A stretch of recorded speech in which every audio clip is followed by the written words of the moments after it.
सबसे पहले आपको बताएं कि गलियात में बर्फबारी का दूसरा रोज। सड़कों से बर्फ हटाने का काम भी जारी है। सयाहों को सहूलियात फराहम करने के लिए महकमा गलियात डेवलपमेंट अथॉरिटी ने तमाम स्टाफ की छुट्टियां मनसूख कर दी हैं। जिला इंतजामिया और दीगर इदारे भी मौके पर मौजूद हैं। नथिया गली में मौजूद बोल न्यूज़ के नुमाइंदे सरदार राशिद खान इस हवाले से तफसीलात बता रहे हैं।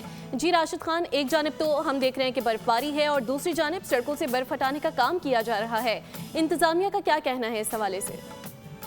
जी बिल्कुल, कल जो एबटाबाद शहर में हल्की बारिश का सिलसिला शुरू हुआ था और गलियात में जिसमें नथिया गली है, डूंगा गली है, यूबिया, छांगला गली, खानसपुर और ठंडियानी के जो सेहती मकामात हैं बर्फ़बारी का सिलसिला शुरू हुआ था। 1 फुट तक जो है बर्फ़ पड़ी थी। तमाम मौसम इंतहाई ठंडा और सर्द हो चुका था।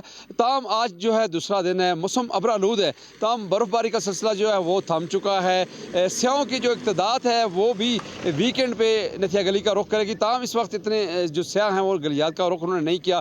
अगर बात की जाए गलियात डेवलपमेंट अथॉरिटी की जानब से, तो गलियात डेवलपमेंट अथॉरिटी की जानब से हैवी मशीनरी के गलियात के जितने भी टाउन्स हैं उनकी रोड को क्लियर कर दिया गया है। जो मेन मरकजी शहर है, जो एबटाबाद को मरी से मिलाने वाली मेन जो रोड है वो खैबर पख्तूनख्वा हाईवे अथॉरिटी के अंडर आती है। और बात करें राब्ता सड़कों की, तो राब्ता सड़कों पर भी जो है गलियात डेवलपमेंट अथॉरिटी की जो मशीनरी है वो भी रोडों को क्लियर करवाने में मसरूफ़ है। जी सब्सक्राइब करें और बेल दबाएं ताकि कोई खबर रह न जाए।